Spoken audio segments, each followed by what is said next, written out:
తొలుత సవాల్ చేశారని ఆ సవాలును తాము స్వీకరించాక తోకముడిచారని కేటీఆర్ విమర్శించారు. సీఎం చర్చకు స్పందించకుండా ఉన్నప్పుడు సందట్లో సడేమియాల మంత్రి జూపల్లి కృష్ణారావు మధ్యలో దూరారన్నారు. ప్రస్తుత ప్రభుత్వ అప్పులు, గురుకులాల్లో అవినీతిపై చర్చించేందుకు ప్రత్యేక అసెంబ్లీ సమావేశాలు నిర్వహించాలని డిమాండ్ చేశారు. ఈ రాష్ట్ర ప్రభుత్వం మరి ఎన్ని అప్పులు వారికి బీఆర్ఎస్ ప్రభుత్వం నుండి వచ్చినాయి, వారు ఎంత చేసినారు, ఇవన్నీ చర్చిద్దాం, దమ్ముంటే రండి అంటూ మళ్ళీ ఒకసారి పేరు తీసుకొని ముఖ్యమంత్రి గారు నిన్నగాక మొన్న సవాల్ చేశారు.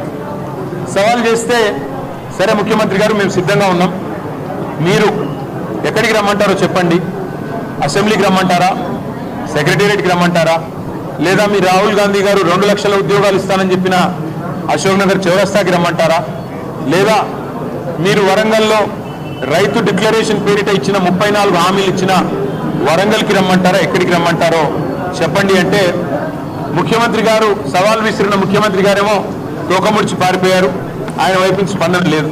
ఇందులో సందట్లో సడేమియా అని మరి మా జూపల్లి కృష్ణారావు గారు మంత్రి గారు ఆయన దూరారు.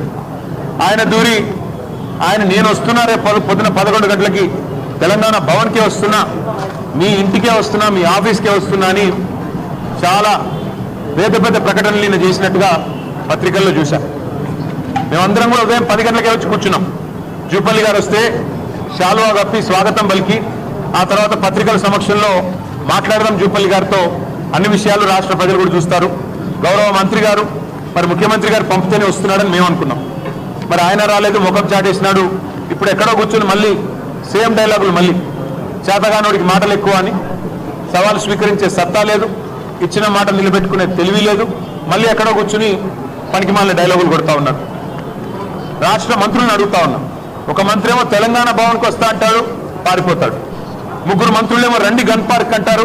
మా వాళ్ళు గన్ పార్క్ బయలుదేరితే మా నాయకులు మీరు మమ్మల్ని అరెస్టులు చేయిస్తారు. ఇంత భయం ఎందుకు?